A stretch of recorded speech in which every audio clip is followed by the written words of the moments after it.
കണ്ണിൽ നിന്ന് കണ്ണുനീര് താഴെ വീഴുമ്പോ റസൂലുള്ള ഞെട്ടി ഉണർന്നിട്ട് ചോദിക്കുന്നു, ആയിഷ, എന്തിനാണ് ആയിഷ നീ കരയുന്നത്? നബിയെ, അങ്ങയുടെ അവസ്ഥ കണ്ടിട്ടാണ്. അല്ലാഹുവിന്റെ റസൂല് പറഞ്ഞ ഒരു മറുപടി ഇന്നത്തെ സർവ്വ പെണ്ണുങ്ങൾക്കും പഠിക്കാനുള്ളതാണ്. ഇന്നത്തെ സർവ്വ പെണ്ണുങ്ങളും, എല്ലാ ഭാര്യമാരും, എല്ലാ പെണ്ണുങ്ങളും പഠിക്കേണ്ടതാ. അള്ളാഹുവിന്റെ പ്രവാചകൻ അവിടെ നിന്ന് ചോദിച്ചു, ആയിഷ, കഴിക്കാൻ ഭക്ഷണമില്ലെങ്കിലും നീ എന്റെ കൂടെ ഇല്ലേ ആയിഷ? കഴിക്കാൻ ഭക്ഷണമില്ലെങ്കിലും നീ എന്റെ കൂടെ ഇല്ലേ ആയിഷ?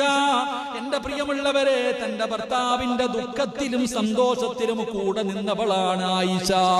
ആയിഷയ്ക്ക് 50 വയസ്സൊന്നുമില്ലായിരുന്നു. മൺതരി പോലും മെഹബൂബിനിൽ നിന്നും സൗഗന്ധപാനം വഴി നീക്കുമാ വെറും മൺതരി